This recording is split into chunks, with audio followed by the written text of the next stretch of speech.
Depuis quelques jours, le monde entier vit au rythme de la Coupe du Monde.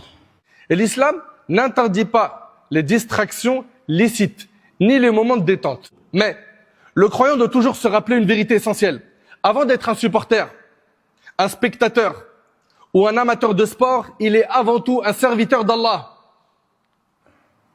Il est avant tout un serviteur d'Allah. Le danger n'est pas le football lui-même. Le danger est que le loisir prenne la place de l'adoration. Vous qui voulez à tout prix regarder tous les matchs, et vous savez très bien que là on a un décalage horaire qui va faire que certains vont se réveiller même tard la nuit pour regarder des matchs. Ne lâchez pas la salat. Ne laisse pas la Coupe du Monde te faire perdre ta salat. Parmi les plus grands dangers de ces semaines figure la négligence des prières, surtout la prière de l'Fajr. Combien de personnes vont veiller jusqu'à des heures tardives pour regarder le match?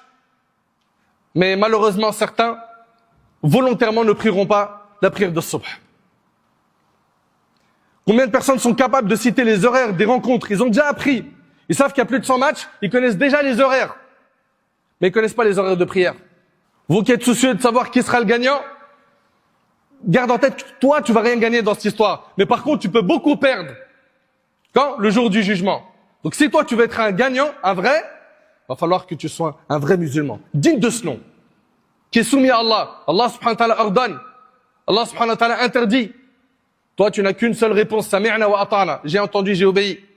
D'après Abdullah ibn Amr, radiyallahu anhu, le prophète sallallahu alayhi wa sallam a mentionné un jour la prière et il a dit, celui qui la préserve, regardez ce qu'il dit le prophète sallallahu alayhi wa sallam sur la prière, celui qui la préserve, elle lui sera une lumière, un argument et un soutien le jour de la résurrection. Et celui qui la néglige, elle ne sera ni lumière, ni argument, ni soutien le jour du jugement. Et il sera, écoutez bien, le jour du jugement, il sera ressuscité avec qui? Il sera en compagnie de Qarun, Pharaon, Haman, et Ubay ibn Khalaf, et c'est rapporté par Ahmed. Il s'agit ici des têtes parmi ceux qui ont renié la foi et qui ont été des très mauvais exemples dans l'histoire.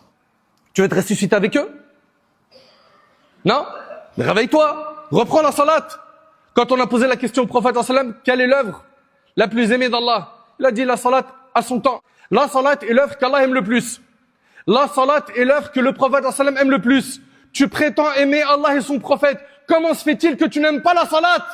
Sans compter qu'il y a certains savants, mais ça faut l'entendre, qui disent que tu n'es même pas musulman parce que tu fais pas salat. Non, mais c'est trop dur de se réveiller à 4 heures du matin pour Subh. Mais c'est facile de se réveiller à 3 heures pour un match. Vous avez pas honte? Le véritable perdant n'est pas celui dont l'équipe est éliminée. Le véritable perdant, c'est celui qui a coupé sa relation avec Allah. Et le véritable gagnant est celui qui rencontre Allah avec sa religion préservée. Donc, premier conseil, la salat barakallahu fikum. Ceux qui prient pas, montez dans le train de ceux qui prient.